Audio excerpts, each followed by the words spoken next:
on en parlait là en coulisses au début quand on a lancé les événements Nouveau Cycle. On nous disait souvent ouais mais vous parlez jamais des hommes, ouais ça s'adresse qu'aux femmes. Je disais mais ouais mais les hommes s'ils veulent en parler mais qu'ils en parlent quoi. Et en fait ça a amené un peu cette question de est-ce que c'est aux femmes, souvent mais globalement beaucoup de femmes dans le collectif, est-ce que c'est aux femmes de parler des questions de masculinité, voire même, est-ce que c'est aux femmes de faire l'éducation des hommes? Et il y a une autrice d'un livre qu'on aime beaucoup par ailleurs, qui s'appelle Nos corps, nous-mêmes, qui dit « Mais pourquoi les hommes ne se rebellent-ils pas aussi contre le patriarcat? Pourquoi ils n'en ont pas envie? Est-ce qu'ils ne se questionnent pas? Est-ce que finalement vous êtes d'accord avec cette question? Est-ce que vous avez l'impression que les hommes ne s'emparent pas assez de ces sujets? Aïe aïe aïe, ça y est, on rentre dans le fight. Non, parce que bon, ça va, la théorie. Alors, il y a des hommes qui se positionnent pour repenser leurs conditions, qui sont des groupes de papas, des associations pour les droits des hommes, qui même ont à une époque fait partie de mouvements militants dans les années 80, etc., 60, et qui ont un agenda aujourd'hui très antiféministe et misogyne. C'est que nous, au moment de créer Manœuvre, on s'est dit, est-ce qu'il n'y a pas déjà des associations existantes qui travaillent sur ces questions de masculinité? On s'est rendu compte qu'il y en avait, mais qui se positionnaient sur le spectre des mouvements militants, vraiment du côté misogyne et antiféministe. Et on s'est dit qu'on n'a pas du tout envie de passer du temps avec ces gens-là. Parmi eux, il y a les incels, qu'on connaît malheureusement pour les massacres de femmes au Canada, notamment, en Nouvelle-Zélande.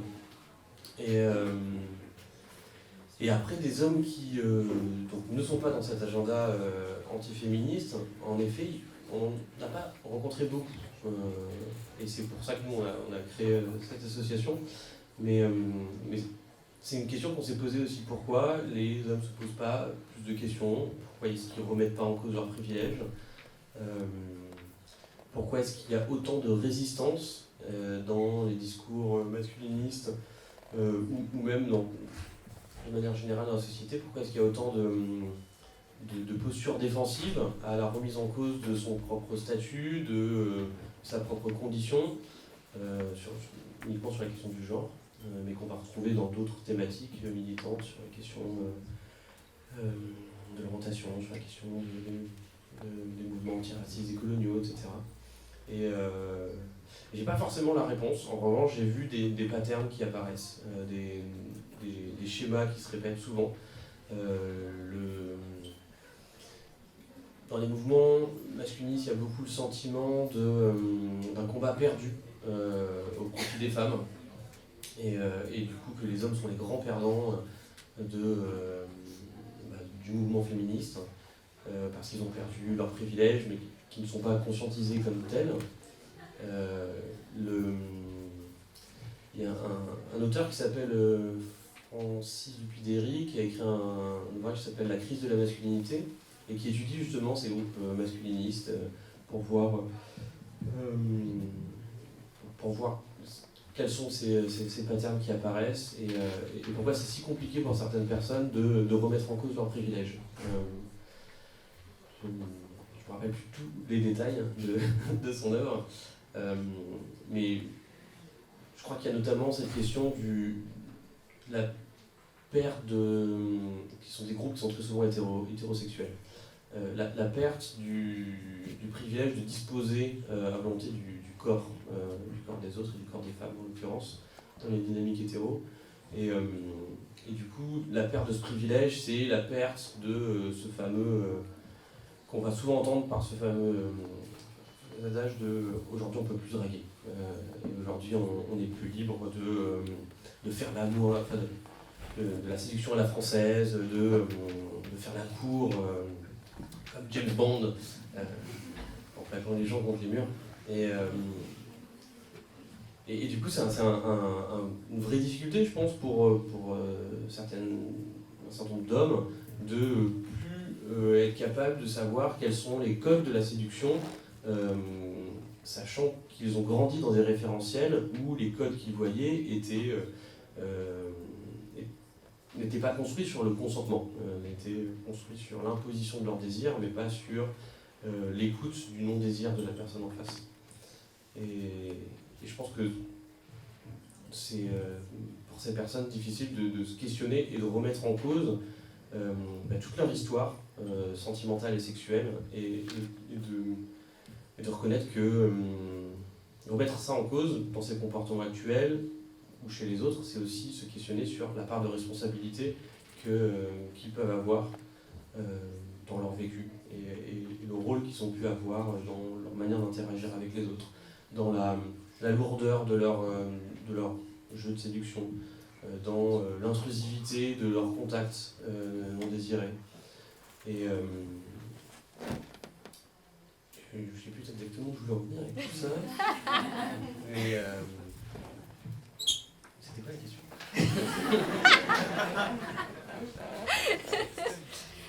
Est-ce que les hommes s'en foutent de se battre contre le patriarcat?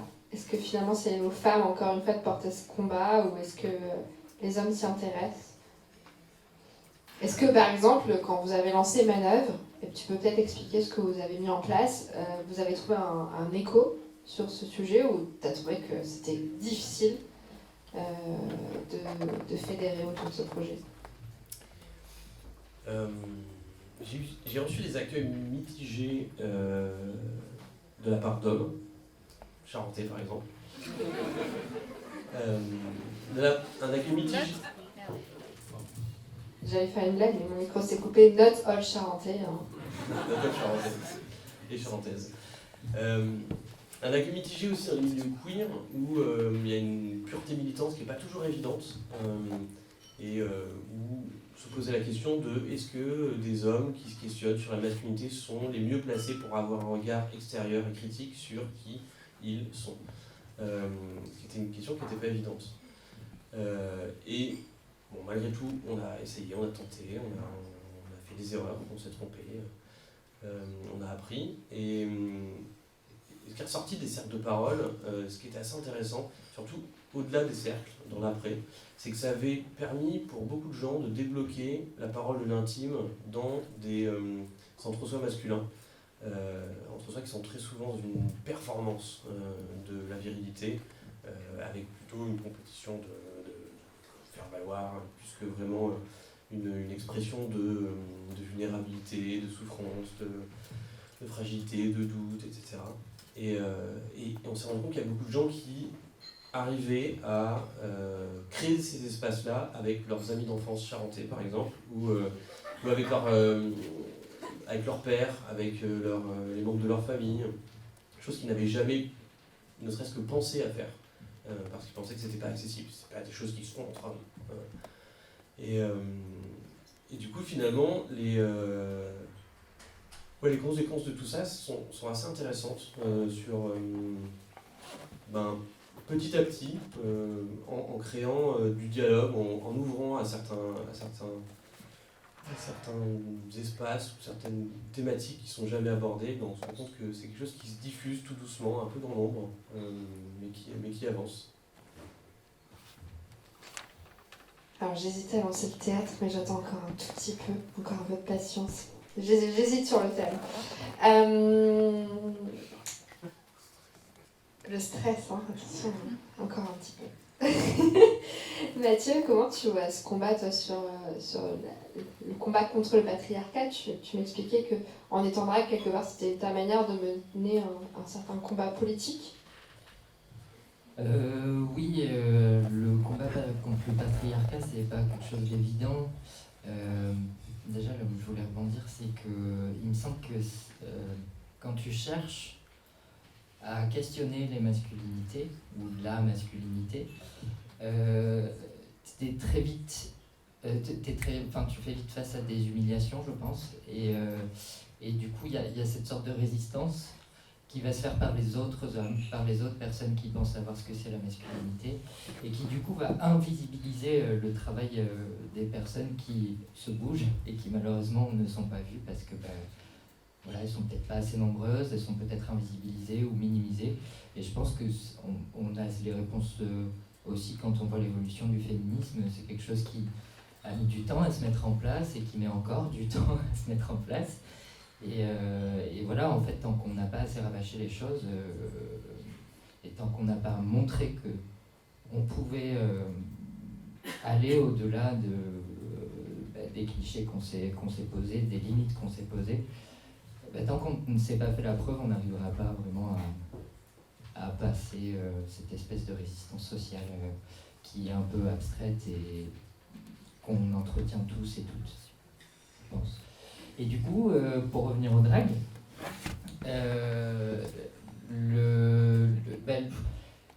c'est compliqué en fait de parler de patriarcat quand on est homme, qu'on performe le genre féminin. C'est quelque chose d'assez parfois subtil. On a peur de marcher sur des œufs parce qu'on n'est pas des femmes. Et du coup voilà, bon, en tout cas c'est toujours chercher qu'on performe le genre féminin ou masculin. L'idée c'est de montrer l'absurdité de cette notion et l'absurdité des choses qu'elle nous impose. Donc c'est par un regard artistique, par un partage artistique qu'on essaie de montrer les choses sans poser forcément des mots, sans poser forcément un programme politique, ce qui n'est pas notre but, mais plus exposer des choses intimes souvent ou des choses qu'on partage avec notre public de manière à les soulever, à questionner, à entretenir le débat justement, à entretenir les réunions de personnes concernées et montrer que oui, on peut parler de ces choses-là et oui, il y a des personnes concernées et non, on n'est jamais seul en fait. Tout à l'heure, tu me disais c'est pas facile de se positionner sur ce sujet, de prendre la bonne place. Est-ce que finalement c'est ça le problème? Est-ce que c'est trouver la juste place entre le manspreading et en même temps la justesse sur ces questions? Oui, mais sans aller jusqu'à l'immobilisme du coup. L'idée c'est d'à un moment donné quand même prendre position et c'est clair que d'un certain côté, merci d'avoir organisé cet événement avec Nouveau Cycle, mais il est clair que nous aurions dû l'organiser et que ces événements devraient déjà exister, quoi. Après, on est dans une culture de dominant. D'une certaine manière, je porte cette dominance et cette violence parce qu'elle m'a été transmise, parce que je peux la transmettre d'une certaine manière, parce que je suis un peu invisibilisé, parce que je ne me vois pas moi-même. Donc il y a beaucoup de travail de déconstruction. Et ce travail-là, il faut qu'il se fasse et il faut vraiment qu'il commence à se faire, en fait, parce que le féminisme avance assez vite, en fait, en termes de réflexion, de positionnement, d'identité. Et si, de l'autre côté, les personnes avec des testicules ne commencent pas à se poser des questions et à engager aussi un travail de déconstruction, ça va être assez compliqué d'avancer aussi tous ensemble. Il risque d'y avoir peut-être des points de décrochage à un moment donné, je ne sais pas. Mais c'est moi je le vois sur mon travail sur la contraception, tout le but du jeu, c'est d'éviter que ce soit les partenaires féminines qui se retrouvent en charge de l'éducation de leurs partenaires, en charge, encore une fois, de cette contraception. Et ça devrait être aux personnes avec des testicules à se dire tiens, j'ai des méthodes, pourquoi est-ce que je ne m'en saisis pas? Déjà en termes de réflexion et deux, pourquoi pas en termes de pratique. Et il n'y a pas de déclencheur, il y a très peu de déclencheurs. Alors tu disais, il y avait peu de groupes qui travaillaient sur ces sujets-là, où après ils ont tous vrillé vraiment sur des extrêmes. Il y a des groupes qui existent et qui existent depuis les années 80, comme Ardecom, qui est l'association de recherche pour la contraception masculine, qui depuis les années 80, en lien avec les féministes, se sont questionnés sur ces pratiques de genre, sur ces pratiques de domination, et ont cherché des solutions aussi dans leur corps pour essayer d'agir physiquement et de se dire qu'est-ce qu'on peut faire aussi pour partager certaines charges, dont sur la contraception. C'est comme ça que ça a émergé, c'était des groupes de parole. Ces groupes de parole existent toujours. Il y en a maintenant un petit peu partout en France par le réseau Garcon, par le réseau Thomas Boulou. Ça se développe petit à petit, donc la libération de la parole et le fait de parler entre soi, ça permet des fois d'accéder à cette libération. Et surtout la pratique, en fait, mettre en pratique les personnes, toucher à cet objet sacré qu'ils ont entre les jambes, ça permet aussi clairement de désacraliser, de sortir d'une forme de tabou et aussi de libérer la parole. Et c'est un autre accès à une exploration de ces masculinités et aussi une renégociation à l'intérieur de soi de ce que ça peut être. Mais c'est clair qu'il y a du travail et il va falloir s'y mettre, quoi. Juste un peu pour...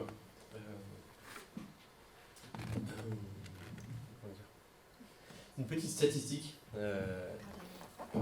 Petite statistique pour aller dans ce sens. Il y a un institut qui s'appelle l'Institut Gallup qui a fait avec Manœuvre, on cherchait des statistiques de qu'est-ce que ça représente en termes de proportion dans la population, les populations queer, et le genre, en fait, quelle place ça a aujourd'hui en France. J'ai trouvé aux États-Unis. En France, les données datent des années 90, donc elles sont plus trop d'actualité. Et donc cet institut, ils ont questionné toutes les générations, depuis la Conservative Generation, qui sont les gens nés avant 1945, donc qui ont 70 ans aujourd'hui, en leur demandant s'ils étaient queer, donc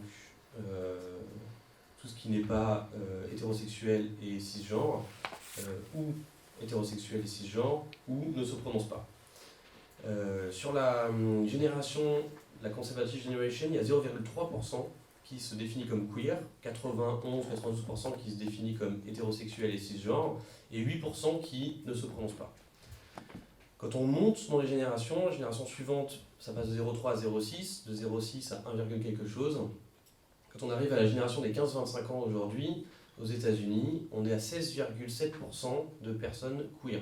Donc ils ne sont soit pas cisgenres, soit pas hétérosexuels. Et la proportion de ne se prononce pas a quasiment disparu, donc on est sur à peu près les proportions actuelles.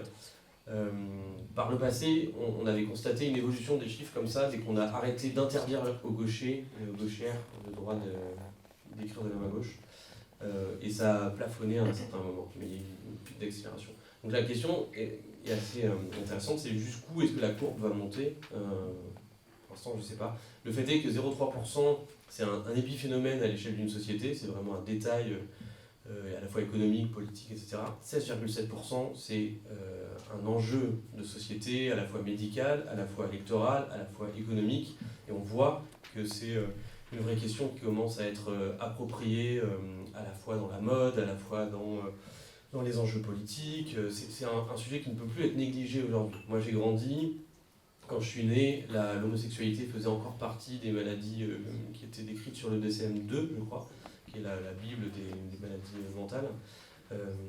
Aujourd'hui, les choses ont changé, le regard qu'on porte sur l'homosexualité a changé, le regard qu'on porte sur la transidentité, c'est compliqué, mais c'est en train de changer de manière extrêmement rapide. C'est une révolution silencieuse de notre époque, la question du genre, et je trouve ça assez enthousiasmant de voir que c'est en train de changer, et malheureusement on se heurte à des conservatismes des générations précédentes qui n'arrivent pas à changer aussi vite que les mentalités de nos générations le font. Mais je suis assez enthousiaste sur l'avenir et sur le fait que c'est des choses qui... Les référentiels culturels sont en train d'évoluer très vite. La loi, le cadre légal s'adapte tant bien que mal, pas dans tous les pays malheureusement, mais en France c'est à peu près le cas. Mais on voit que oui, c'est quelque chose qui est une véritable... qui est vraiment en explosion, je trouve, à notre époque, et je trouve ça fascinant surtout de voir les générations plus jeunes, à quel point elles s'approprient cet enjeu. Moi, j'ai des amis dont le père a déclaré son homosexualité une fois que mes amis étaient partis du foyer, à partir du moment où ils étaient rentrés à la fac et qu'ils vivaient seuls. Dans ma génération, le coming out était un vrai enjeu, une vraie peur, une vraie angoisse. Sur la génération des 15-25 ans, j'ai l'impression que c'est beaucoup plus fluide, beaucoup plus naturel, et j'ai grand espoir pour que à la suite, ce soit même plus une question ou un enjeu, qu'il n'y ait plus de coming out à faire parce qu'il n'y ait plus besoin de démarquer une sortie de la boîte, parce que c'est un peu ça que ça veut dire le coming out, mais que ce soit juste accepté de manière beaucoup plus fluide et naturelle que ce que ça a pu être le cas pour les générations précédentes. Merci.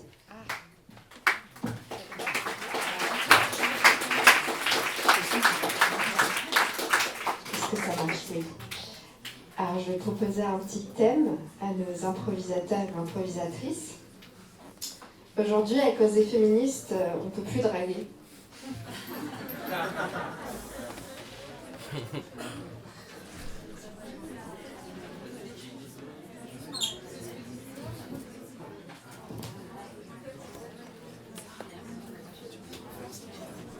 Je redis le thème. Ouais.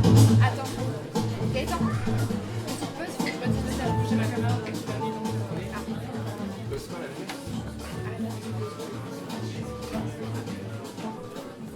Alors. Pour les besoins de la captation vidéo, je vais refaire de manière très naturelle. Alors, je vais passer la parole à nos improvisateurs et improvisatrices avec le thème. Aujourd'hui, à cause des féministes, on ne peut plus draguer. Musique maestro. Vous êtes prêts?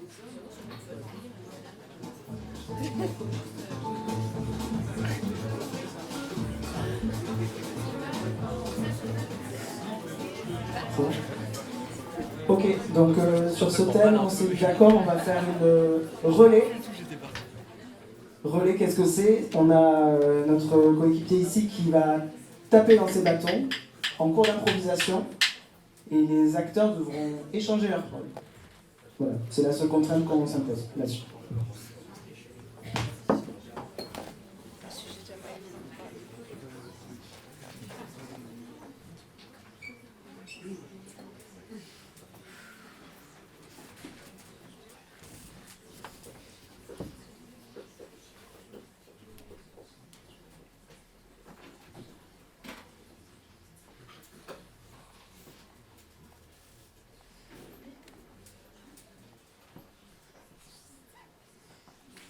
Dans le métro?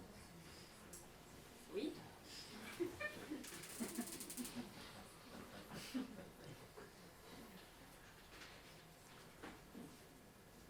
Je crois qu'il arrive en 3 minutes. Oui, je crois aussi. Ah, 2. Et tu vas jusqu'au final? Enfin, je veux dire au terminal? Oui. Ah ouais, c'est marrant. Moi aussi. T'habites à Pessac-Sèche? Tu me saoules là en fait. Pardon? Non mais c'est bon, je peux prendre le métro tranquille. Pardon. Mais tu te crois belle ou quoi? Et tu t'es pris pour qui?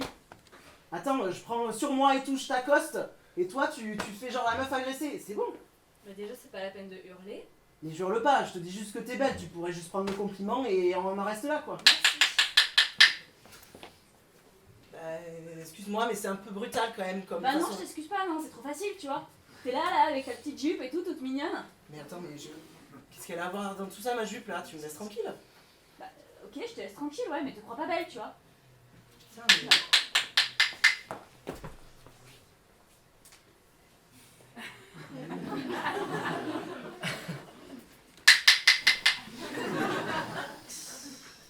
Mais en fait, ça vous plaît, hein. Ah ouais, T'as ça a l'air vanné de me comme plaire ça, là. et nous on vient là, on fait les vulnérables, on vous parle et vous nous envoyez chier, c'est ça? T'es contente en fait, hein? Hein, t'es contente? Mais t'es complètement fou, hein, mais ça va pas. Hein. Putain, je passais une bonne soirée avec mes potes et toi t'arrives, mais tu t'es pris pour qui? Mais... Ouais. Elles sont où tes potes là? Hein? Pourquoi tu les as pas ramenées là? Pourquoi t'es pas avec elles? Attends, on aurait pu se faire une petite soirée tranquille, cool. Bah ouais, mais non en fait. Quoi non? En fait, j'ai pas envie de te parler, tu vois. Enfin là, tu me sens agressée, tu me fais peur, je me sens pas du tout en sécurité. Je sais pas si c'était l'objectif, mais je suis pas bien là. Désolé, mais moi je sais plus quoi faire quoi. Si je peux même plus te draguer comme ça dans le métro, mais je fais quoi moi? Non mais c'est quoi la prochaine étape? Je peux plus te regarder en fait. Je peux plus regarder les femmes en fait. Je marche et je regarde par terre, hein. Je regarde mes pieds en marchant quoi. Mais c'est pas la question, juste le respect quoi, enfin réfléchis. Moi, un mec comme toi, tu viens m'accoster, enfin j'en sais rien, enfin... Et mais moi ça me ferait plaisir hein, que tu m'accostes. Mais franchement, hein, franchement tu viens me voir, moi j'attends que ça en fait. C'est juste que toi t'es... Enfin, Ouais mais a priori si je le fais pas c'est qu'il y a une raison tu vois. C'est que il y a sans doute plein de femmes qui te trouvent attirant et qui iraient te parler. Mais moi non tu vois. ça veut dire que tu me trouves attirant? Ben pas forcément. Et puis bah là encore moins du coup. Enfin Bah, excuse-moi, mais. Non mais c'est con que ce soit à moi de te dire tout ça, tu vois. Enfin, moi j'ai rien demandé. Je me retrouve à faire ta psy et ta mère là. Enfin, c'est chiant, tu vois.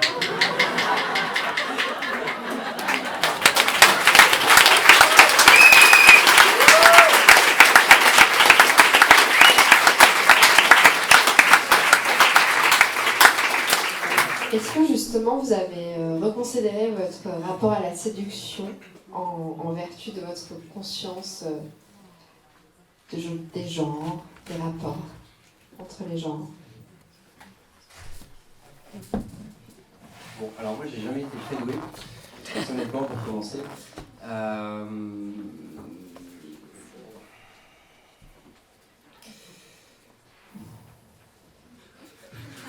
Non mais c'est une vraie question. C'est une vraie question. Pour moi déjà naturellement c'est assez compliqué d'aller aborder quelqu'un dans la rue. Là le truc que vous avez fait, de l'aborder d'une manière beaucoup plus horizontale et cool, ça va être compliqué en fait pour moi très clairement. Donc je vais plutôt être du style à me laisser aborder au final. Donc cette question-là, je vais moins la voir parce que au final, je vais attendre que quelqu'un vienne vers moi. Et après, peut-être qu'on pourra discuter. Et puis après, peut-être faire d'autres trucs, on verra bien. Mais voilà, donc voilà, sur ça, je pense que je ne suis pas la bonne personne pour avoir une réponse par rapport au changement actuel. Moi, je pourrais ne pas être la bonne personne, étant donné que j'ai tendance à me tourner vers les hommes aussi.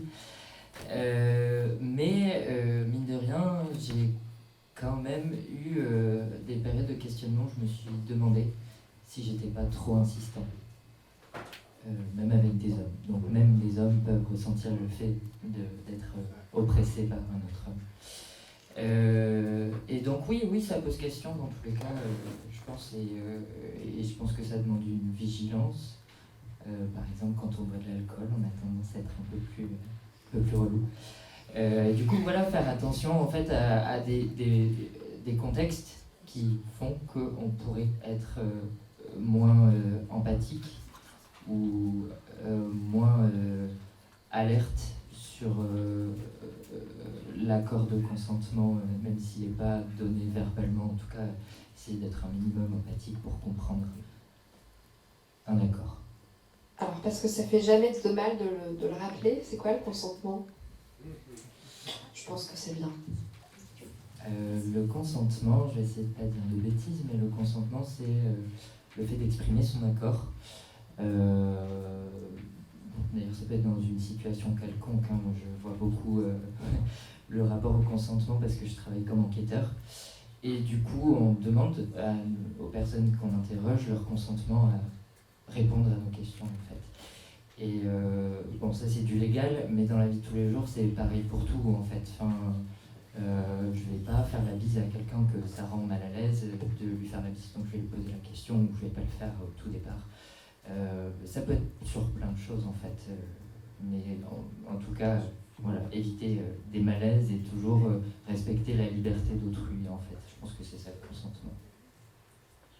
Et peut-être pour rebondir, c'est que nous, au Nouveau Cycle, on l'aborde dans les écoles, dans les lycées, les collèges, la question du consentement. Et c'est vrai que c'est souvent assez flou et justement empreinte ces images qu'on a. On a tous l'image dans les films où le mec va s'approcher de la nana, l'embrasser, au bout de 5 secondes, elle va faire « Ah !» en écartant les jambes.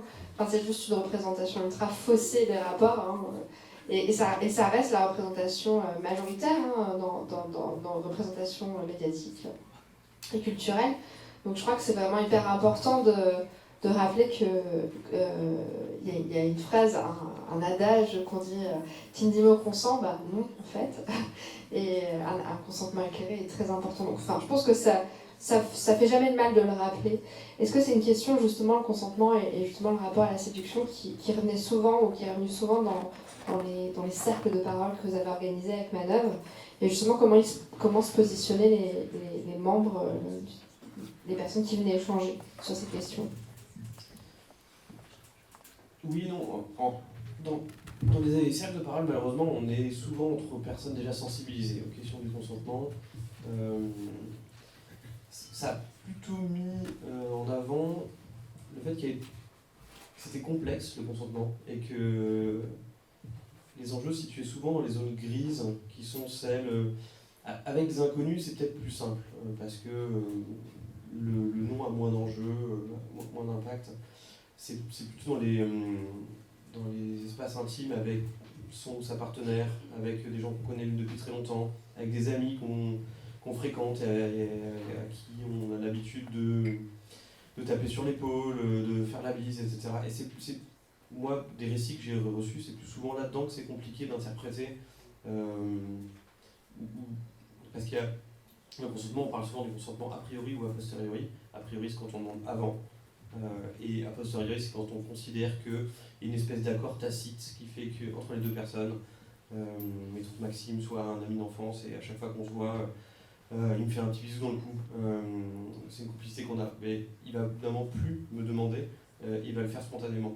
Sauf que il y a plein de situations, notamment dans les couples, où ces consentements a posteriori font que les gens perdent l'habitude de se demander, de vérifier, de s'assurer que le contact physique, que le machin est toujours ok. Surtout quand la personne n'est pas forcément dans un état d'esprit. Tout à l'heure, dans le spectacle, vous parliez du syndrome prémenstruel, ce genre de choses. Ça peut être des périodes où c'est peut-être pas forcément le bon moment et c'est toujours nécessaire de poser la question. Mais c'est souvent dans ces zones grises que ça devient compliqué et l'alcool, comme tu disais tout à l'heure, va pas favoriser la vigilance par rapport au consentement. Et voilà, et nous, quand on en parlait, on se rendait compte que ça perd beaucoup les gens dans ces moments-là.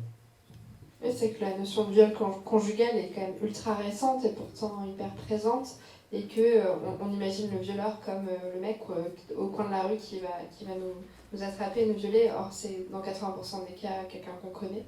Donc je pense qu'effectivement, ça vaut le coup de le reclarifier dans nos cercles proches, qu'un non est un non et qu'un silence est aussi un non, et que si on n'est pas sûr, il faut toujours renouveler ce consentement.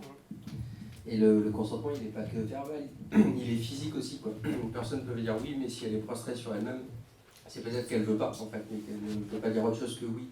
Donc, faire attention à ce qu'il y ait une cohérence entre ce qui est dit et ce qui est montré par le corps. Voilà. Tu peux garder le micro parce que ma prochaine question est pour toi. Mince. On entend beaucoup parler de charge mentale, charge émotionnelle, charge contraceptive. Il semble qu'il y ait quand même une urgence à redistribuer les rôles. Est-ce que tu peux nous en dire un peu plus sur ces différentes charges et comment toi tu as construit justement ce combat que tu mènes aujourd'hui sur la charge contraceptive, mais de manière générale sur la répartition des charges? Voilà, en général, entre un homme et une femme qui vivent ensemble, les charges sont assez mal réparties, ça c'est pas nouveau. Sur la contraception, elles sont très mal réparties vraiment depuis à peu près 50 ans. Ça non plus, c'est pas nouveau. Ce qui est assez nouveau, c'est que les personnes commencent à s'interroger, à se poser des questions, parce que médiatiquement, parce que les médecins aussi, parce que les plannings, les associations commencent à informer et à donner de la visibilité aussi à des alternatives sur des pratiques contraceptives pour les personnes qui ont des testicules. Donc cette répartition de la charge, elle est en train de changer doucement, mais c'est loin d'être gagné aussi. Parce que la contraception a été aussi pendant longtemps une affaire entre femmes et de femmes.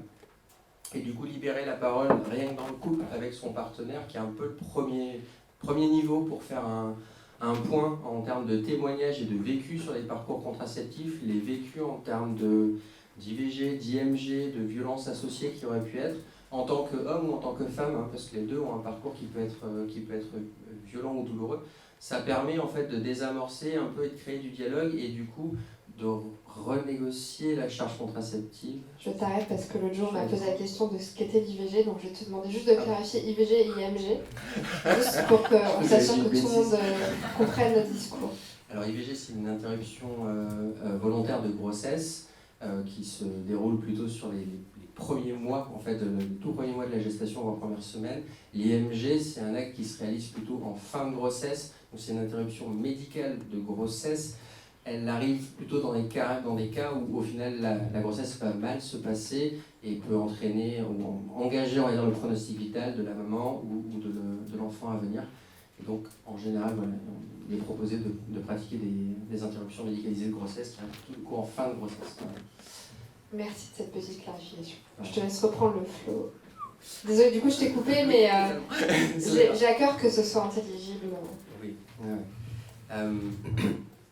Ce qu'on se rend compte, c'est que, avant l'arrivée de la pilule et un peu de la miniaturisation du stérilet, les pratiques contraceptives au cours des siècles derniers étaient plutôt un peu plus collaboratives, dans le sens qu'on pratiquait le retrait, on pratiquait la capote. On était sur les femmes utilisaient aussi des éponges avec des spermicides. Il y avait des modalités qui étaient un peu plus basées sur on fonctionne un peu plus ensemble.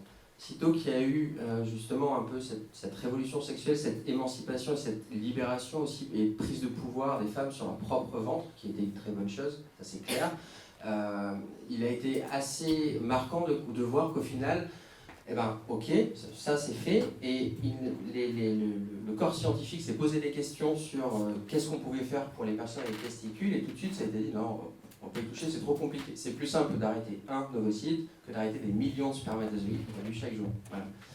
Ce qui était une connerie totale. Pourquoi ? Parce que les premières pilules étaient aussi pour les hommes, il était tout à fait possible en fait de proposer dès le départ.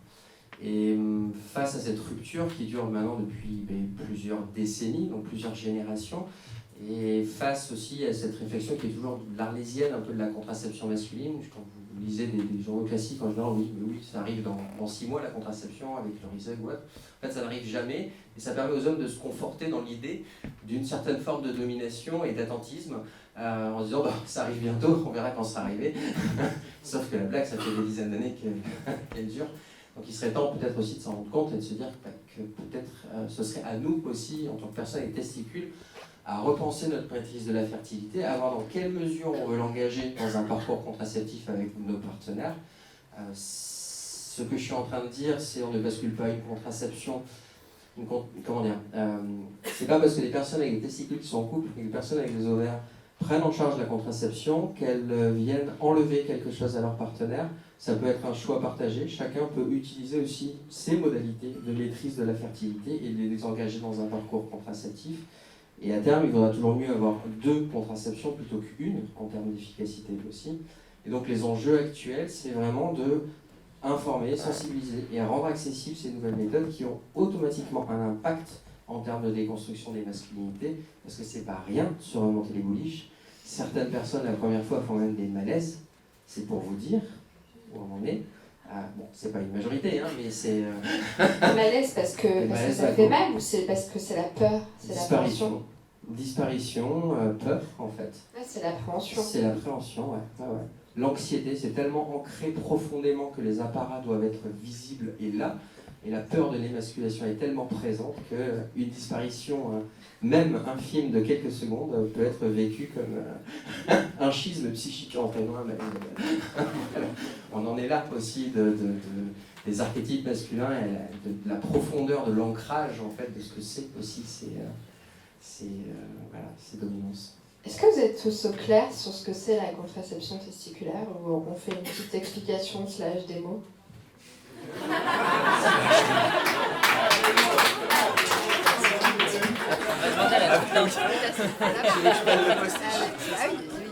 Alors ce sera pas sur Maxime, ce sera sur un post-it, je vous rassure. Mais je sais que vous êtes déçus. On a dit qu'on acceptait les enfants à cette soirée. Non, comme ça on saura quoi, on aura vu. On peut l'applaudir, on l'encourage.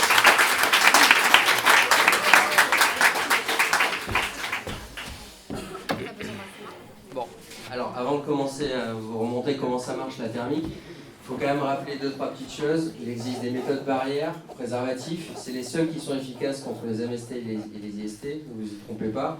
C'est pas des indices d'efficacité très élevés et ça demande une certaine expérience. Voilà. Par exemple, ça se lubrifie, un préservatif, ça s'utilise pas comme ça. La lubrification qui est à l'intérieur, c'est faite pour que le préservatif puisse en fait se dérouler. C'est pas censé en fait supporter la charge mécanique de la friction durant le rapport.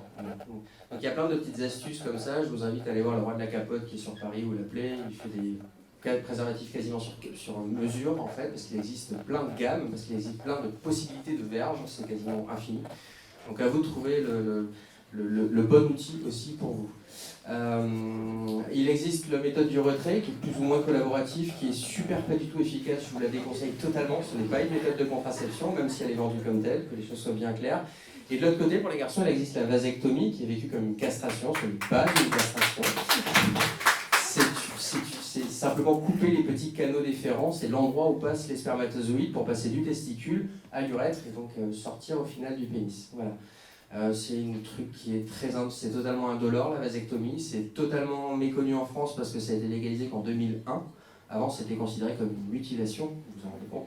Alors que la ligature des trompes, pas vraiment, mais ça, c'est suffit, on en rend compte aussi. Donc, il y a de quoi être énervé.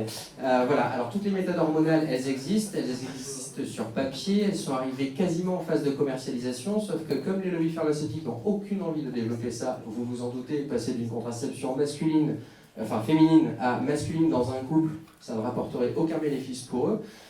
Étant donné que les actionnaires qui sont aussi dans ces sociétés sont principalement des hommes vieux, blancs, cis, hétéros, assez dominants, vous comprendrez aussi qu'ils n'ont aucun intérêt à développer ces méthodes contraceptives, donc ils ont tout fait depuis à peu près 40 ans pour empêcher en fait une meilleure diversité, une meilleure équité contraceptive, tout en renforçant les méthodes hormonales ou autres pratiques plutôt pour les femmes qui ont ramené à plusieurs milliers, voire centaines de milliers de personnes qui sont mortes depuis, avec ces pratiques qui tuent aussi. Voilà. Donc au niveau hormonal, il existe des gels, il existe des injections d'hormones. Les injections d'hormones, elles sont accessibles en France seulement depuis l'intermédiaire d'un andrologue qui s'appelle Jean-Claude Souffire à Paris, avec des critères d'éligibilité qui sont assez fermés, mais il n'empêche, c'est une possibilité. Il y a moyen partiellement de se la faire rembourser, voilà. Qu'est-ce qui va arriver dans le futur? Vous allez avoir des sortes de vasalgel ou de Rizug. En fait, on va mettre des bouchons dans les canaux déférents. Donc, au lieu de couper, on bouche. Et ce bouchon, c'est pas mal. On peut le diluer avec une solution, type de bicarbonate. Ça, c'est bien, c'est pareil. Ça fait 40 ans que ça existe en Inde. Ça n'a jamais passé le mur du son du marché parce que les enjeux sont bien sûr ailleurs. Mais la fondation Bill Gates est là-dessus. Donc, peut-être qu'un jour, ça arrivera pour les États-Unis. Et qu'est-ce que je vais vous dire d'autre? Il existera peut-être des techniques à base d'enzymes, parce qu'il est possible aussi d'altérer de manière enzymatique les spermatozoïdes, pour empêcher que sur leur tête, il y ait des petits capteurs en fait, pour capter en fait des enzymes qui sont produites dans le corps des femmes. Parce qu'un spermatozoïde seul en fait ne peut pas fonctionner, il n'ira jamais, il ne rentrera jamais dans un ovocyte, il n'aura jamais la force de le faire. Pour qu'il ait la force de le faire, il faut qu'il s'allie avec une enzyme qui est produite dans le col de l'utérus. Ce qu'on appelle la capacitation. Voilà. Sans ça, ça ne marche pas. Voilà. Donc il y a moyen de bloquer en fait ces serrures au final pour que la capacitation ne se fasse pas et donc le spermatozoïde n'ira nulle part.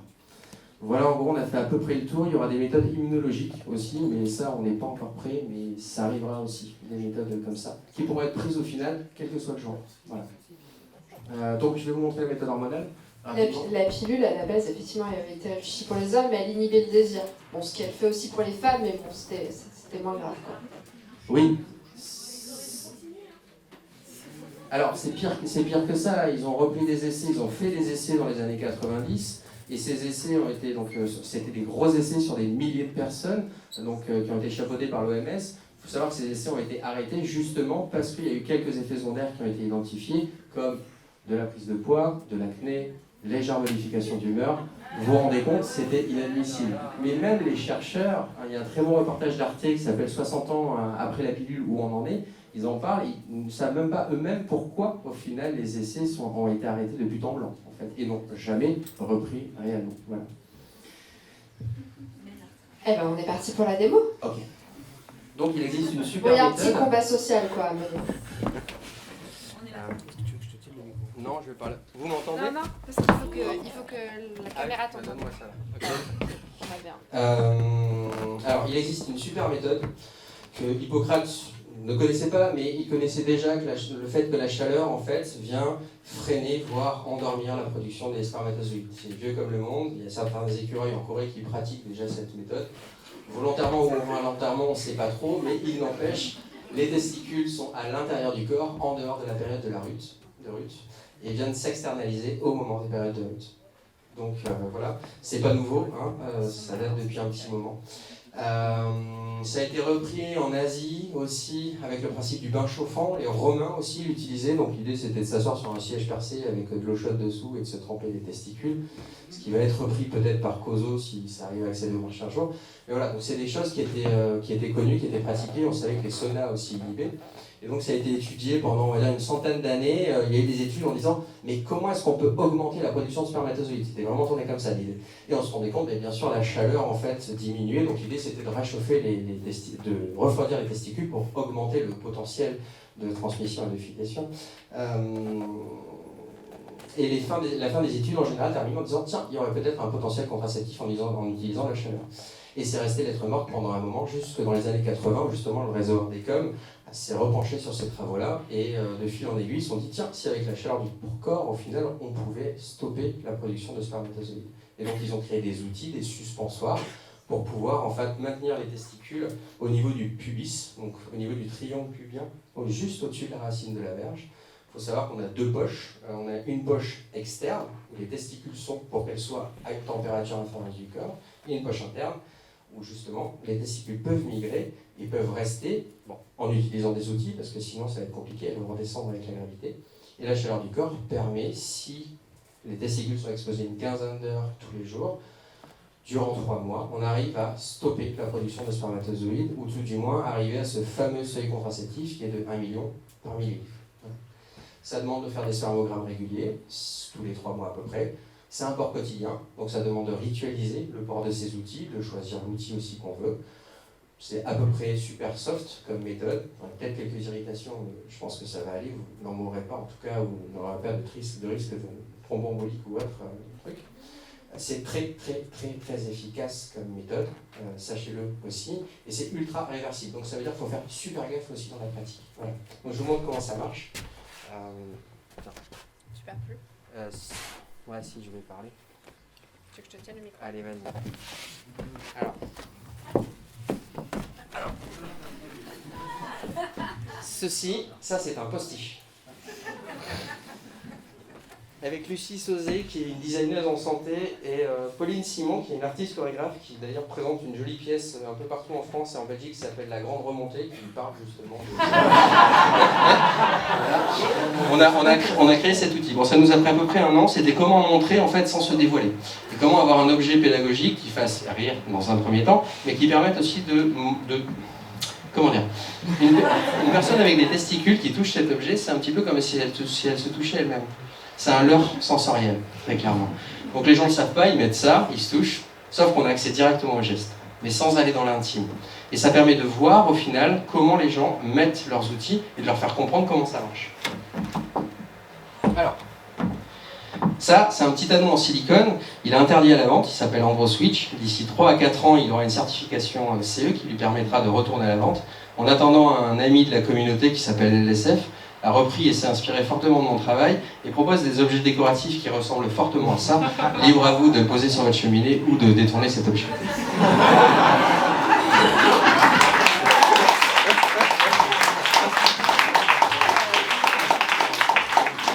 Donc je vous montre comment ça marche. L'idée, c'est d'introduire sa verge plutôt au repos, de venir chercher au final la peau du scrotum et de la mettre dans l'anneau. Ça fait pas mal. Comme vous passez la poche du scrotum dans l'anneau, moi comme ça, parce que j'ai besoin de voir ce que je fais, voilà, merci. Désolé. Les testicules, du coup, n'ont plus de place, et ce qu'elles vont faire, c'est qu'elles vont migrer. Enfin, on va le faire sans les yeux. Elles vont migrer. Non, Bah, regardez.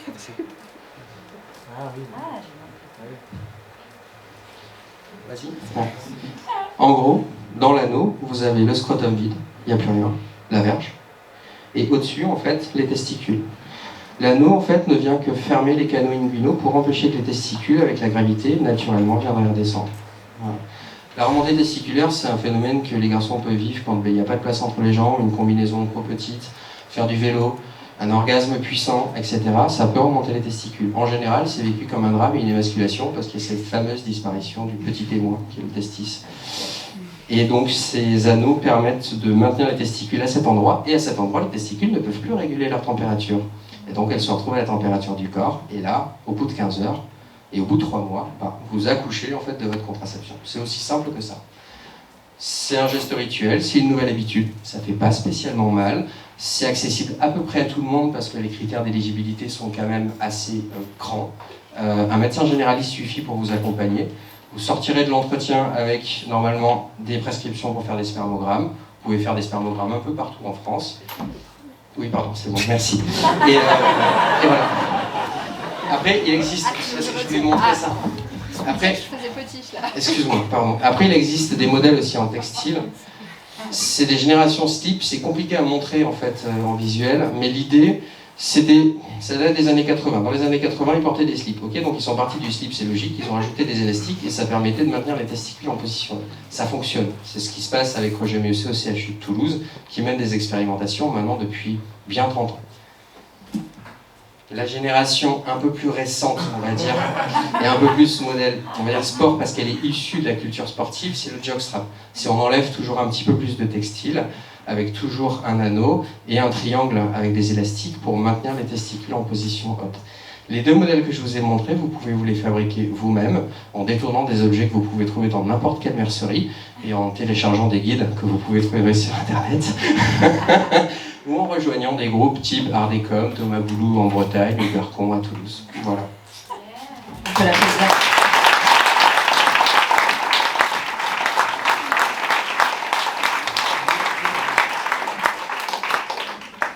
alors pour vous permettre de poser des questions et de faire encore une impro, je vais devoir avancer. Alors je vais proposer le thème et puis vous poserez des questions ensuite qui vont prolonger, même si j'avais encore 1 milliard de questions à vous poser évidemment. Et du coup, comme je tenais le micro, je n'ai pas réfléchi au thème. Donc je vais quand même vous poser encore une question le temps que mon cerveau analyse.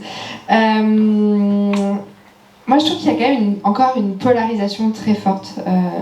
Les masculinités, le féminisme, comme si c'était 2 enjeux complètement opposés, irréconciliables. Comment on fait pour justement s'associer? Est-ce que vous avez repéré des dynamiques qui vont dans ce sens? Moi, j'ai l'impression que ça manque, justement. Est-ce que vous avez repéré ou est-ce que vous avez des idées? Est-ce que dans la suite de vos combats, c'est quelque chose que vous avez envie d'aborder? Et là, je vois le blanc. Moi, pour ma part, j'ai l'intime conviction que le patriarcat dans lequel on vit est un jeu à somme négative, où tout le monde est perdant. Pas dans les mêmes proportions, pas aux mêmes endroits, mais que tout le monde souffre de ce système à bien des égards, et pour réussir à pouvoir déconstruire ce système et amener des hommes à poser un regard critique dessus, je pense qu'il est important de les amener, de nous amener, parce que je fais partie, à réaliser à quel point on est contraint, on est limité, on est restreint dans nos libertés d'être, dans nos individualités, à quel point on est enfermé dans des schémas, dans des interdits, dans des tabous qui sont finalement source de souffrance pour beaucoup de gens. Et que pour sortir de ce système-là, il faudra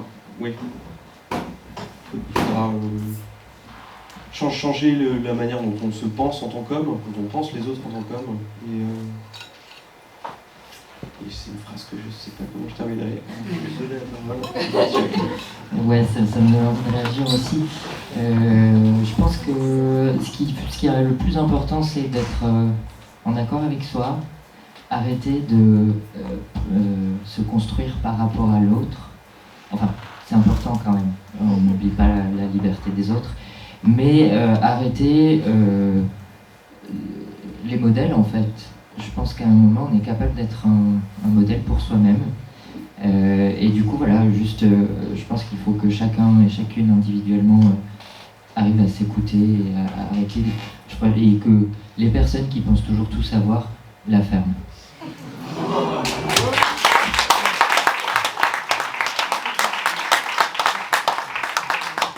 C'est une super conclusion pour lancer l'impro. Et alors vous allez me regarder avec des grands yeux. C'est une expression que j'aime beaucoup et qui me semble résumer cette fin de table ronde. C'est l'intime et politique. Du coup, on va vous proposer pour ce dernier format une improvisation pitch. Donc, qu'est-ce que c'est? On va chacun de nous quatre vous proposer en 5-10 secondes très rapidement un pitch d'une petite impro qu'on va pouvoir vous faire. Et ce sera à vous de choisir laquelle des quatre vous allez vouloir voir expérimenter ce soir. Ok? Donc, Camille, je te laisse commencer par ton premier pitch. Ouais. Et une tu veux le deuxième micro? Moi, j'ai envie de vous proposer une improvisation sur une dystopie dans un pays où un parti extrêmement conservateur serait passé au pouvoir. Qu'est-ce qui se passerait? Voilà, un ensemble de petites scénettes dans ce pays-là qu'on espère ne pas voir un jour. Moi, je vous proposerai une improvisation où la société est en plein changement et une nouvelle loi passe où les politiques n'ont plus aucun droit de parler de leur vie intime et personnelle. Donc on ne sait rien dans les médias de tout ce qui se passe.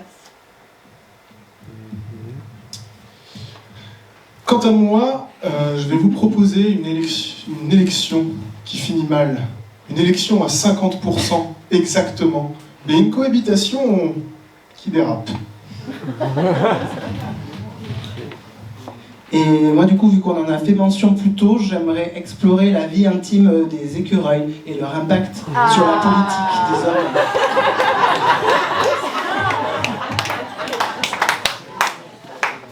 Du coup, pour la première proposition, un lever de main, vous n'avez le droit de voter qu'une fois, comme ça on fait ça rapidement. Ok, deuxième proposition, c'était les politiques dans le futur proche. Ok, pas trop chaud. C'était la cohabitation et les 50-50. Excusez-moi, tout le monde a le droit de vote dans cette salle, évidemment. Déjà que je suis la seule femme, je voudrais pas que Barbie divise mon vote. Et du coup, les écureuils. Je sais pas, hein. La première, elle est quand même pas mal. Oui, elle s'est déjà cassée. Le dernier vote, allez. Maintenant, vous répartissez tous vos votes entre la première et la dernière. Pour l'histoire dans le futur, la dystopie. Pas mal, quand même. Et l'histoire des écureuils. Derrière aussi.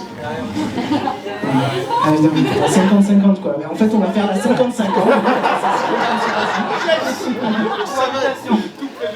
Donc, partons sur la dystopie.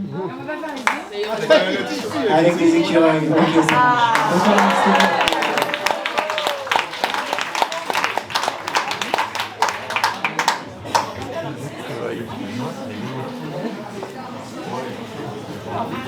Mesdames et messieurs, mes chers compatriotes, je vous remercie de m'avoir fait confiance ce soir, d'avoir voté pour une France des valeurs, d'avoir voté pour une France de la famille.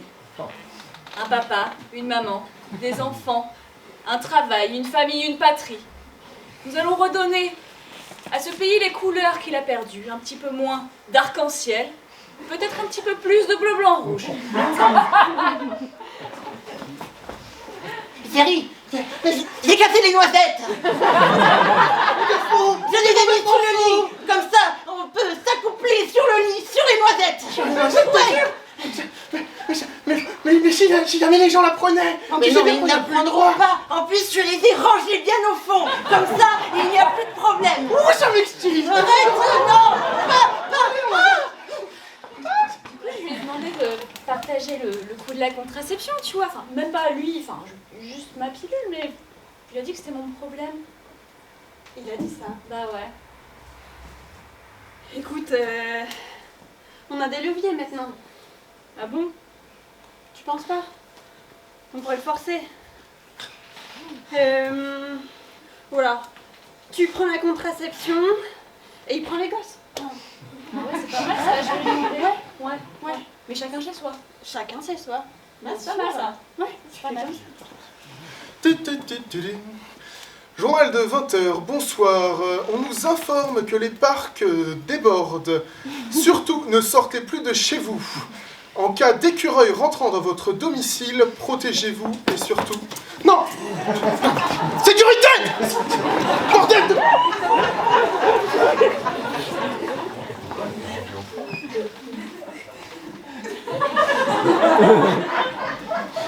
C'est un mâle ou une femelle? Bah écoute, Il n'y a pas de boule, hein? non, il n'y a pas de boule. Bah, maintenant, c'est difficile de savoir, tu sais. Je vois quand même un truc qui pend, quoi. Non mais c'est sa queue, ça, c'est normal, non? Ah oui, c'est ça que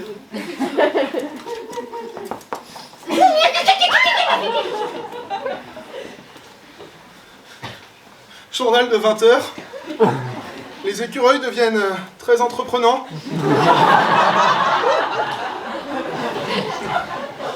Et n'oubliez pas, toute pratique déviante est punie par notre présidente actuelle qui devrait s'exprimer dès ce soir sur un sujet qui nous casse les noisettes.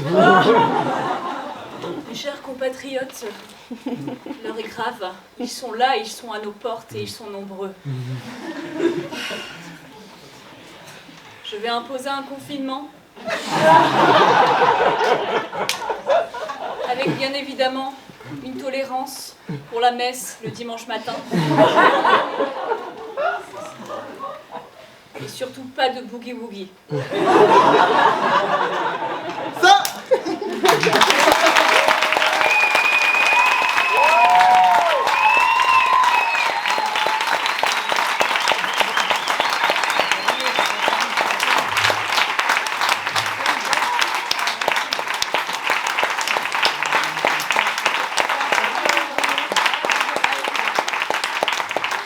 De quand est-ce qu'on peut rallumer la lumière pour qu'on voit le public? C'est au fond. Ah, merci Bénard. Et le chat. Ah, c'est à vous de jouer maintenant, hein. Moi j'arrête de poser des questions, c'est bon, je vais boire un petit peu de vin. Et Marilène va vous passer un micro. Juste, vous avez précisé si vous vouliez être filmé, c'est ok? Cool. Et ben c'est parti, on a une question ici, devant là. Hop. Alors on va essayer de faire des réponses assez concises pour pouvoir prendre plusieurs questions, ça vous va?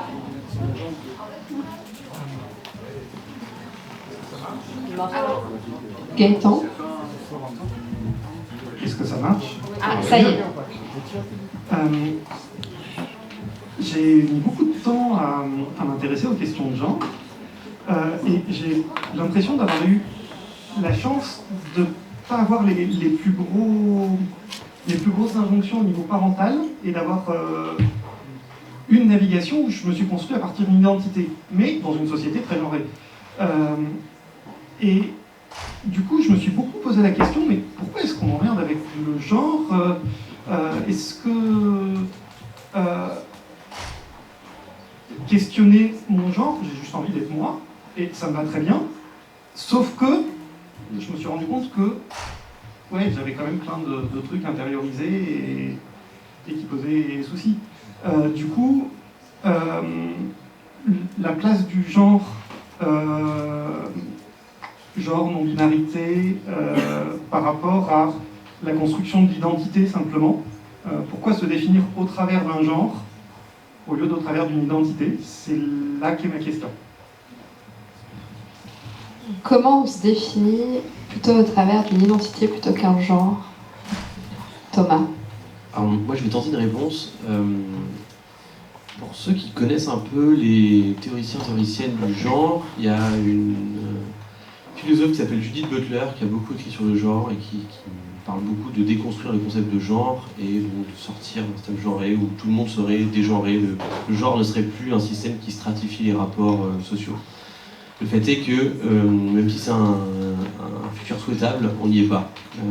Et ça continue toujours à créer des expériences de vie qui sont extrêmement différenciées, à minima entre les hommes et les femmes, a fortiori dans tous les profils plus complexes du prisme du genre. Et même si on a l'impression d'être neutre, ou en tout cas pas trop impacté par les injonctions au genre, il n'empêche que toi comme moi, on bénéficie quand même d'un certain nombre de privilèges liés à notre passing masculin, ce qui va forcément nous accorder une expérience beaucoup plus simplifiée dans plein d'aspects de la vie. que je ne citerai pas parce que ça prendrait des heures, mais probablement pas le mieux placé pour en parler. Peut-être un exemple ou deux. Accès à la sécurité, elles ont parlé dans une des scénettes, le sentiment de sécurité quand on prend le métro, de ne pas avoir à être sur ses gardes parce qu'on va être dragué, parce qu'on va être intrusé dans notre espace vital. Ça, c'est quelque chose qui n'est pas un souci pour les personnes qui sont nés hommes, qui ont un passing masculin, on va dire, d'être obligé d'être vigilant en permanence pour sa sécurité dans l'espace public. Et ça, c'est un privilège qui est incommensurable. Merci. Est-ce qu'on vous vouliez réagir ou on prend une autre question? Non? Ok. On prend une autre question alors. Marie a une main sur la droite. Ouais. Alors moi ce serait une question par rapport au drag où on voit souvent les représentations, c'est des hommes ou des personnes avec des attributs masculins qui vont performer, oui c'est ça, performer des femmes et du coup des femmes qui vont performer des hommes. Est-ce que c'est une généralité, est-ce que c'est un fait ou ça peut être totalement changeant? C'est une tradition plutôt. Mais qui a beaucoup changé.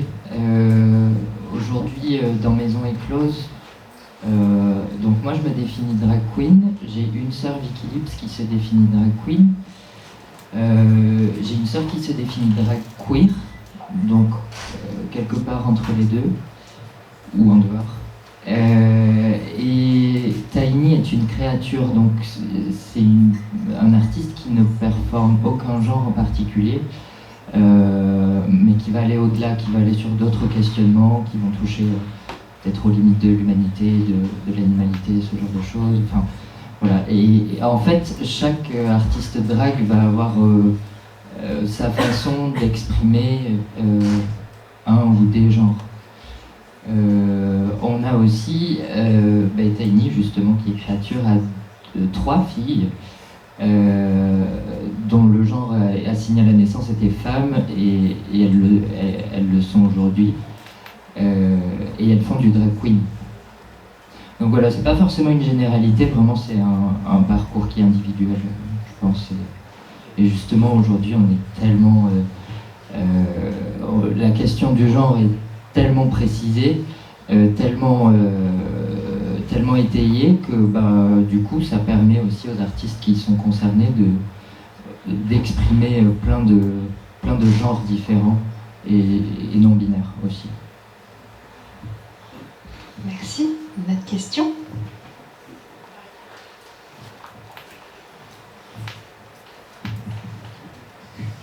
Oui, du coup j'avais une petite question parce qu'on a pas mal parlé de messages de tolérance, d'ouverture d'esprit, d'ouverture aux autres.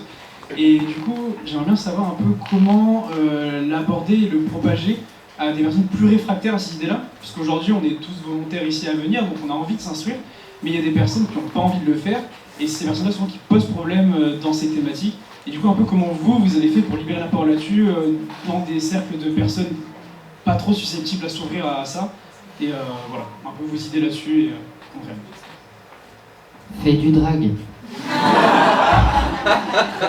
Non mais honnêtement, je pense que faire du drag, c'est aussi une manière de désacraliser, que ce soit un genre ou l'autre, et du coup d'amener de la détente sur ces thèmes-là et d'ouvrir la parole après. C'est comme ça que je l'ai expérimenté, en tout cas pour les personnes hétéros qui sont venues nous voir après des shows. Hétéros ou cis. Et en Charente, comment on fait pour parler à la famille, aux cousins, aux voisins qui sont peut-être pas hyper tolérants sur ces questions? Comment tu l'évoques? Avec beaucoup de patience. Mais surtout, je pense qu'il faut choisir ses combats et choisir ses moments. Moi, je me suis rendu compte que je me suis un peu cassé les dents un certain nombre de fois. Et j'ai fini par privilégier des moments en tête-à-tête plutôt qu'en gros groupe. En plein dîner de famille, quand il y a 15 personnes, que tout le monde est un peu aviné, pas le bon timing. En tête-à-tête, au calme, quand on peut prendre le temps de parler de soi, de parler de l'autre, de s'intéresser à l'autre, c'est beaucoup plus efficace.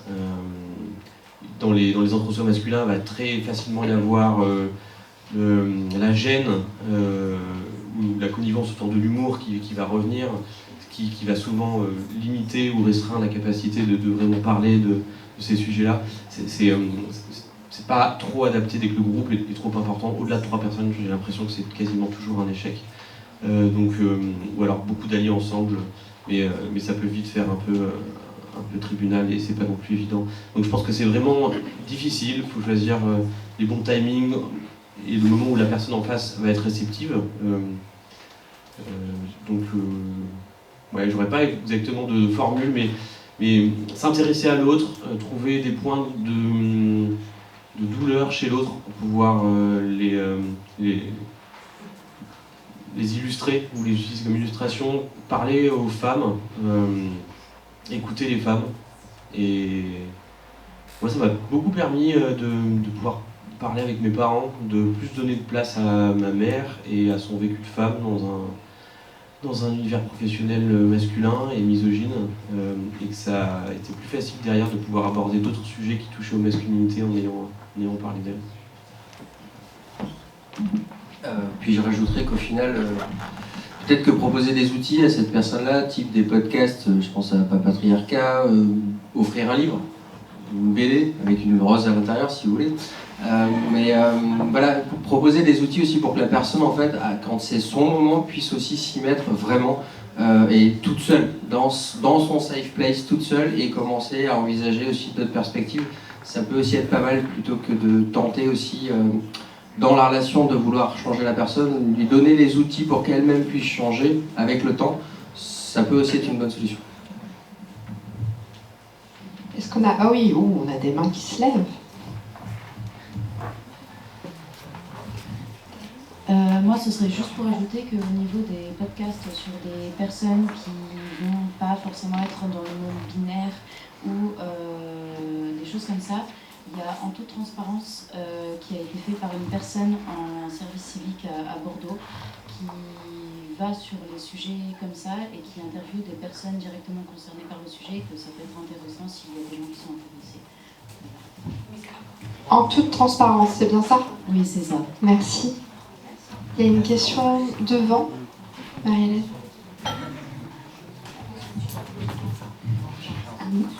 Alors moi c'est par rapport à la toute première question sur qu'est-ce qu'être un homme.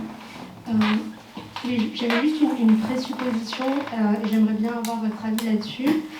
C'est que j'ai l'impression que ça a toujours été déterminé en opposition à ce qu'est être une femme et qu'en fait quand il n'y a plus d'hommes, il n'y a pas le néant, il y a juste le féminin. Et j'aimerais avoir votre avis là-dessus puisque j'ai l'impression que on n'a jamais construit la masculinité comme étant quelque chose en soi, mais systématiquement par opposition. Et du coup, c'est une chose que je voulais enseigner.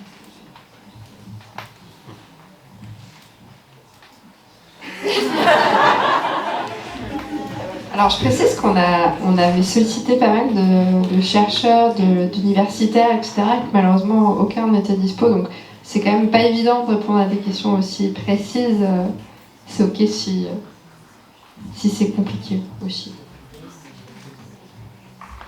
Je pense que je partage un peu ton avis sur le fait que quand tu cherches à définir le masculin et quand tu cherches à le mettre en pratique, par exemple au théâtre, par exemple dans des situations de transformation comme ça devient plus compliqué, j'ai l'impression, de trouver des choses concrètement tangibles. Cela dit, je ne sais pas vraiment si ça s'est construit en opposition au féminin ou pas, mais c'est vrai qu'en tout cas, il y a ce truc on dirait que le masculin implique une sorte d'absence de quelque chose, ou d'absence de contrainte peut-être, je ne sais pas.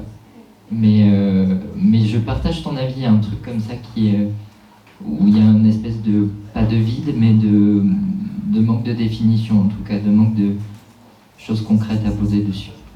L'absence du féminin, peut-être. Alors on dit l'absence du féminin, peut-être, pour que les gens qui regardent la vidéo sachent. Après, pour moi, le masculin n'est pas du tout dénué de féminin. Mais ouais, je sais pas du coup. Thomas, t'avais pris le micro, est-ce que c'était pour répondre? sais pas exactement. Je pense qu'on a binarisé énormément de comportements, de caractéristiques, de traits de personnalité, d'actes, d'émotions, etc. Du coup, c'est difficile de dire ce qui a trait réellement au masculin ou au féminin dans l'absolu, dans la mesure où les deux genres s'observent en permanence. Du coup, je saurais pas exactement dire. En fait, je sais pas à quoi ressemblerait un monde où il n'y aurait qu'un seul des deux genres, quoi. Et peut-être plus simple, du coup. C'est plus sur la place qu'ont les femmes pour l'expression de la masculinité. Donc typiquement, moi il y a 6-7 ans, où j'étais au tout début de la découverte de ce qu'allait être le féminisme dans ma vie, j'avais une très bonne idée de ce qu'étaient les injonctions faites aux femmes, mais je ne me rendais pas du tout compte de la pression que je mettais sur les hommes autour de moi, de quelque chose qui était très viril, classique de base. Et comment est-ce que, en tant que femme, en fait, on peut aider cette déconstruction du masculin dès lors qu'on s'en rend compte, en fait, et comment amener ce changement nous avec les hommes.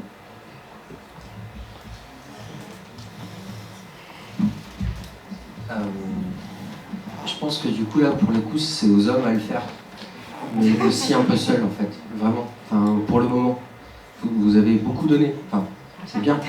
Merci. Maintenant ça va être aussi à nous prendre en charge, à nous autonomiser, à nous auto-analyser et à aboutir à voir si on arrive à sortir quelque chose aussi de nous-mêmes. Si tu veux accompagner, à la rigueur, le meilleur type d'accompagnement, c'est justement de renvoyer vers la littérature, vers des choses qui sont dans laquelle toi tu ne te charges pas d'eux en fait. Tu viens déposer à la rigueur des trucs, des propositions et des invitations et observer et juste être avec l'autre personne, ça suffit en fait. Juste être là. Mais être dans l'overcare et d'y aller encore une fois, dire allez viens, on y va. Non, il va y aller probablement s'il a envie. Mais voilà, tranquillement, il faut voilà.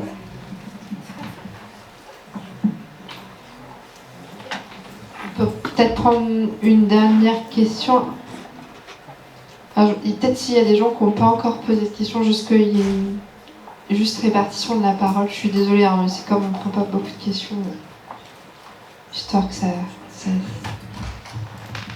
qu'est-ce que ça vous fait, qu'est-ce que ça vous évoque quand on parle de masculin sacré ou de féminin sacré? Comment on concilie ou pas d'ailleurs, ces mots, enfin ces concepts avec tout ce qu'on a discuté ce soir? Moi, pour répondre, quand on a commencé à benchmarker pour Manœuvre, je vous ai parlé tout à l'heure des masculinistes d'un côté, de l'autre côté, c'est tout ce qui touche aux espaces de spiritualité, de sexualité sacrée, etc. Je trouve que c'est des univers qui vont pas assez loin dans la déconstruction du genre, parce que le masculin sacré ou le féminin sacré reste toujours associé à des notions extrêmement genrées de féminin sacré qui est autour du care, de la bienveillance, etc. Du masculin sacré qui reste associé à des notions de force, de puissance, de combativité, de je ne sais quoi. Et qui vont pas assez loin dans le fait de questionner de pourquoi est-ce qu'on associe toujours le masculin à la combativité, à la violence, et pourquoi on associe toujours le féminin au care, à la douceur, à la tendresse, à la créativité, je ne sais quoi. Et pourquoi est-ce qu'on peut pas juste considérer que c'est des caractéristiques, un point c'est tout, qui n'ont pas à être marquées de manière genrée.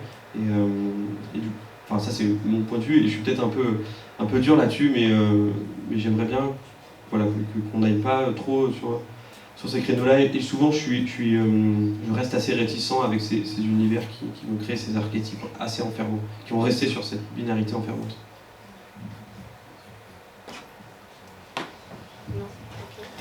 Si, quand même. Pour temporiser aussi et pour rebondir, clairement moi justement féminin et masculin sacré, je le verrais plutôt comme un peu une relecture dans les contes. Il y a Pinkola Estés qui s'est beaucoup intéressé, qui a fait de la psychanalyse et qui s'est intéressé aux contes avec Femmes sauvages qui courent avec les loups. T'as Robert Bly qui a fait pas mal de mythopoésie autour de qu'est-ce que c'était que le masculin, qui repensait ça dans les années 60 autour d'un conte, l'homme sauvage et l'enfant. Et clairement en fait les contes ils racontent des histoires justement autour, voilà, il y a des notions de guerrier, de care avec une princesse qui est là et tout ça, mais est-ce qu'au final est-ce que ces contes racontent une histoire autour de personnes réelles, physiques, ou est-ce qu'elles parlent en fait d'archétypes à l'intérieur de nous? d'archétypes, d'ensemble en fait, d'agrégats de formes de synapses qui nous amènent à une idée, à une vision qu'on peut avoir à l'intérieur de nous-mêmes. Et peut-être qu'au final, pour moi, ce côté sacré vient parler aussi de ces approches à l'intérieur de nous, dans notre psychisme, qu'il faut pouvoir faire communiquer et probablement aussi réunir ensemble, quoi. Et pour moi, qu'on soit un garçon ou une fille, il est tout à fait possible en fait de réunir ensemble à la fois la polarité féminine et la polarité masculine dans une approche sacrée ou même dans une approche d'hypnose, en allant chercher nos enfants intérieurs et en les faisant évoluer pour les réunir et les transformer aussi. Ça me semble être une bonne conclusion. J'imagine que vous avez encore des milliers de questions, moi aussi, mais l'heure avance. Je pense qu'on peut applaudir nos 3 invités.